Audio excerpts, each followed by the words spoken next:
Bonjour, bienvenue dans cette nouvelle conférence Bourse Live, une société cotée à la loupe. J'ai le plaisir de recevoir aujourd'hui Jean-François Hothe, le président de My Hotel Match. Bonjour Jean-François. Bonjour. Alors Jean-François, My Hotel Match, si j'ai bien compris, c'est une plateforme de réservation d'hôtels, mais qui fait aussi agence de voyage. Est-ce que vous pouvez nous en dire plus et présenter votre société ? Tout à fait. Alors aujourd'hui, My Hotel Match, c'est un hôtel, comme son nom l'indique, qui va aller matcher l'hôtel qu'il vous faut pour le voyage spécifique que vous allez décrire. Et pour mieux le décrire, il va falloir vous profiler et nous dire un petit peu ce que vous avez comme spécificité. Alors un petit peu, le mieux, le plus vous allez nous en dire, le mieux on va vous matcher avec un petit groupe d'hôtels. Et donc à la différence des sites que vous connaissez aujourd'hui, qui vous offrent une centaine d'hôtels avec un prix dégressif en règle générale ou un nombre d'étoiles, là vous allez avoir un choix de 4 hôtels, 5 hôtels qui vont se battre pour vous, et qui vont être sélectionnés pour vous, et ce sera à eux de vous démontrer dans un chat, dans un échange, dans un échange de messagerie comme sur WhatsApp, qu'ils vont vous offrir le meilleur séjour. Qui vous convainc donc de vous offrir la meilleure expérience. Tout à fait. D'accord. Pour mieux comprendre le concept, je vous propose qu'on regarde une vidéo de présentation de votre plateforme.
Bon, je pense que c'est plus clair pour les gens qui nous regardent, mais j'ai envie de vous demander en quoi cette plateforme est innovante et sur quelle technologie elle repose.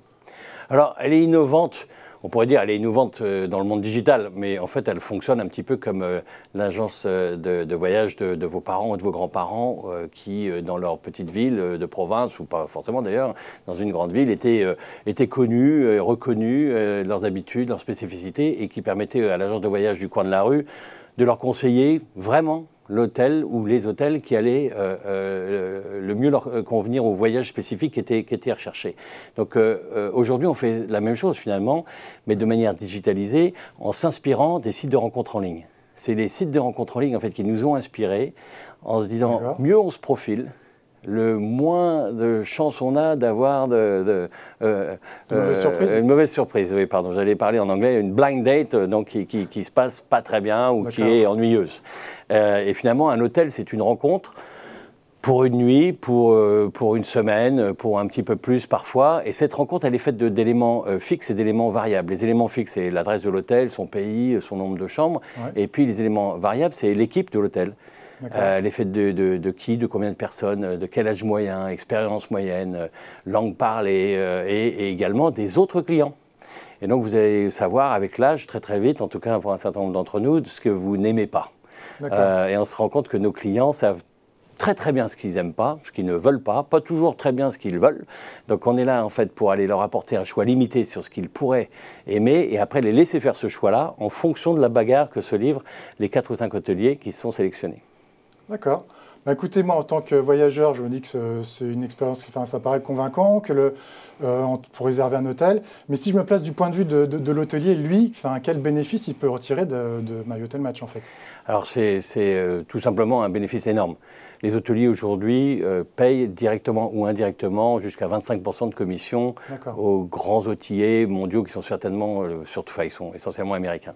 Le prix de My Hotel Match, c'est 15% et qui se réduit à 10% en fonction de la taille du business qui va être fait entre notre plateforme et un hôtelier.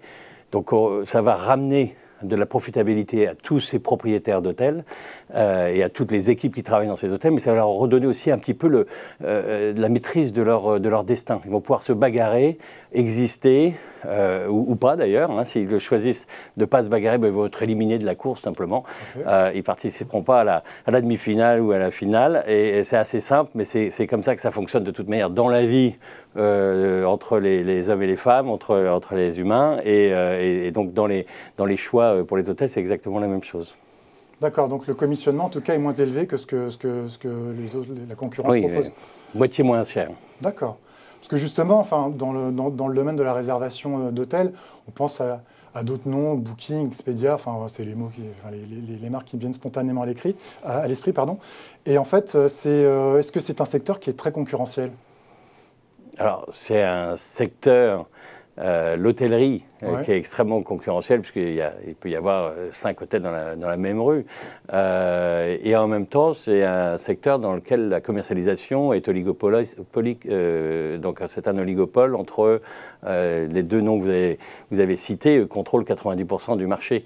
Donc en fait, finalement, il n'y a pas de concurrence. C'est pour ça que les taux de commission sont si élevés. Il n'y a pas une autre industrie, il faut le savoir. L'industrie de l'hôtellerie, au sens très très général, c'est la plus grosse industrie du monde. C'est celle qui crée le plus d'emplois.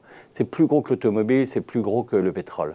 Et aujourd'hui, c'est le seul segment qui paye un taux de commission, un taux d'intermédiation qui va atteindre 25% pour les petits hôtels indépendants parfois, dans certains pays. Alors, c'est tout simplement énorme. C'est un quart du chiffre d'affaires. C'est beaucoup plus que la marge que fait un hôtel. Et les clients ne se rendent pas compte, les voyageurs, pardon, ne se rendent pas compte que ce prix-là, en fait, ils le payent eux-mêmes.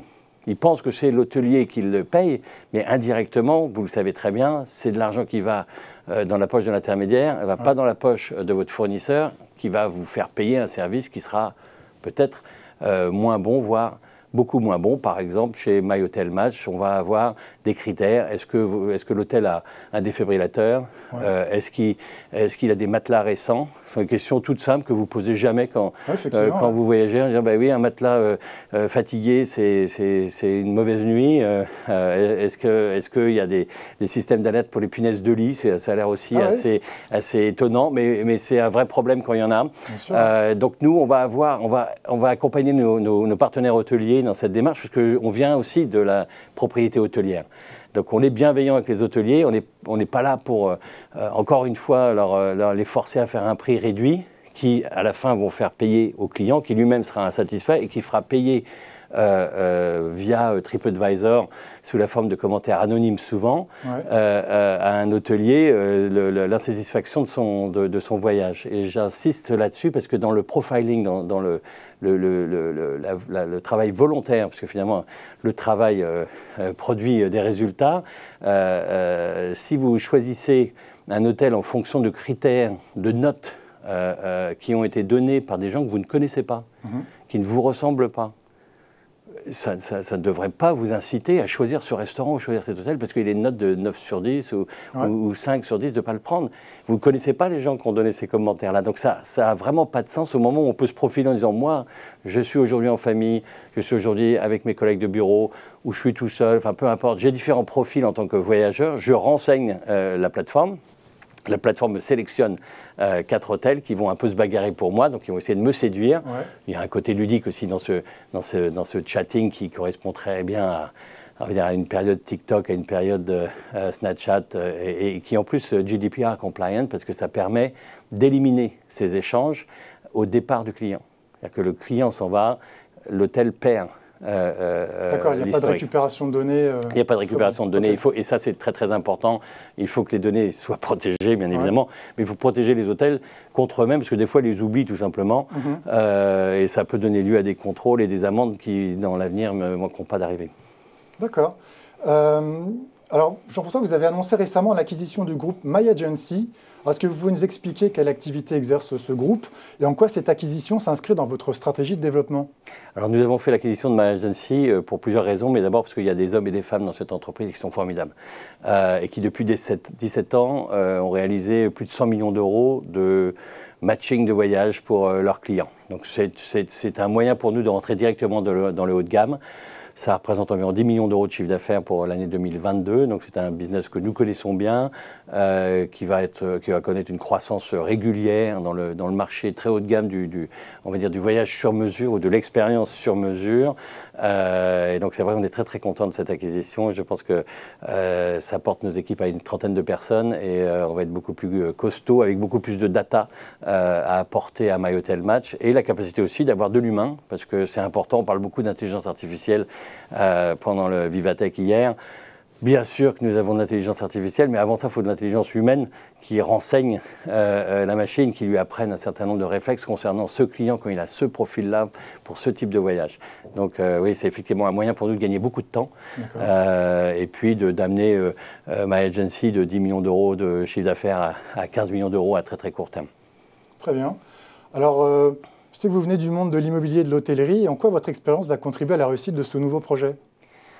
Alors, mon expérience, le fait que j'ai créé une autre licorne avant, je ne pense pas apporte grand-chose à ce projet. Ce qui apporte quelque chose à ce projet, c'est peut-être ma persévérance et ma connaissance de la diversité du monde hôtelier immobilier. Puisque derrière un hôtel, il y a 4 murs et un toit, et il y a un propriétaire. Qui est une personne dont on ne parle jamais, qui aujourd'hui doit se mettre aux normes, qui doit faire un certain nombre de choses, qui doit investir, en tout cas c'est ce qu'on lui dit souvent. Et je pense qu'on le voit aujourd'hui après la crise du Covid, c'est un métier qui est en plein changement, en pleine révolution, en pleine régénération. Et je pense que nous, on les connaît bien. Enfin, en tout cas, nous sommes aussi des propriétaires d'hôtels, on en construit, on en rénove. Et donc, je crois au lien très particulier qu'il y a avec le vrai propriétaire. C'est celui qui, en fait, a un crédit avec sa banque, a des employés, qui travaillent 7 jours sur 7, on l'oublie toujours. C'est pour ça que c'est un métier très spécifique, 7 jours sur 7, 365 jours par an, c'est dur, c'est ouvert la nuit. C'est souvent un des seuls commerces qui est ouvert toute la nuit dans un quartier. Donc c'est aussi pour ça que je pense que c'est très bien qu'il y ait un défibrillateur dans ce commerce-là, parce qu'en général, on peut y rentrer à n'importe quelle heure du jour et de la nuit. Donc ça peut avoir un sens pour la sécurité d'un quartier ou d'une rue ou d'un village ou d'une campagne. Donc effectivement, on connaît très très bien ce tissu-là. Et je pense que les propriétaires d'hôtels sont souvent un peu oubliés dans les discours. On parle des touristes, ils sont bien sûr très très importants parce que ce sont des clients. On parle des gens qui travaillent dans les hôtels, qui sont fondamentaux et qui ont besoin également d'être formés, entraînés, motivés. Mais il y a un troisième larron, c'est le propriétaire, c'est celui qui a le crédit, c'est celui qui a le risque, c'est celui qui transpire et qui a eu la vision parfois, et des grandes visions, puisque les plus grands hôtels que vous connaissez à Paris ou ailleurs ont toujours été finalement la vision d'un propriétaire privé qui a rêvé à faire un grand hôtel. Et que ça, aujourd'hui, on l'oublie et je pense que c'est fondamental. D'accord. Alors, My Hotel Match, c'est une société qui est cotée sur Euronext Paris. Donc, pour les actionnaires actuels et puis ceux qui auraient envie de le devenir, quelles sont les perspectives du cours de bourse? Et puis peut-être un mot, si vous le souhaitez, sur les perspectives financières de My Hotel Match. Alors, effectivement, on est coté. Je pense que c'est très important. C'est pour ça qu'on est là. Mais la plupart des licornes dont on parle souvent ou que dont nous entendons l'existence lors d'une levée de fonds en private equity ne permettent pas aux épargnants, aux investisseurs indépendants de profiter finalement de ces opportunités. Et quand elles rentrent en bourse, ces sociétés valent déjà plusieurs milliards la plupart du temps. Donc la première spécificité de notre entreprise qui, je pense, vu la taille du marché qui est en dizaines de milliards, a la capacité d'être une licorne, c'est de pouvoir rentrer aujourd'hui sur une market cap qui est inférieure à 10 millions d'euros, avec un cours de bourse qui doit être à 2,6 à 2,6 aujourd'hui. Il y a quelques jours, une étude du Alpha Value a été publiée qui donne un objectif de cours à 5, donc multiplié par 2. Je pense que c'est assez raisonnable compte tenu du travail qu'on a encore devant nous. La première version de My Hotel Match devrait être en ligne au mois de janvier, février 2023. On fait un test en ce moment avec Cannes, en fait, comme ville française qui nous intéresse, parce que c'est une ville emblématique, une ville où il y a des hôtels, il y a beaucoup d'hôtels, il y a beaucoup d'hôteliers qui veulent faire des choses, donc on essaye d'en faire un projet pilote. Et donc, effectivement, je pense que les perspectives sont très bonne, parce que le cours de bourse aujourd'hui, ou plutôt la market cap de l'entreprise, est extrêmement faible. Nous sommes cotés sur un marché réglementé. C'est important parce qu'il y a plusieurs segments, comme vous le savez, sur Euronext. Donc le segment de My Hotel Match est celui qui est le plus réglementé. C'est important aussi pour la sécurité des investisseurs. Et je pense que d'ici 2023, donc on aura la première version en ligne de My Hotel Match. La plateforme fonctionnera déjà plusieurs mois auparavant, parce qu'on fait bien sûr des tests tout le temps, et puis on fait déjà 10 millions d'euros de chiffre d'affaires, entre guillemets, en faisant la même chose à la main, de manière manuelle, d'où l'acquisition de My Agency. Merci Jean-François pour vos réponses. Merci Arnaud. Donc cette webconférence est terminée. Restez avec nous sur le Bourse Live.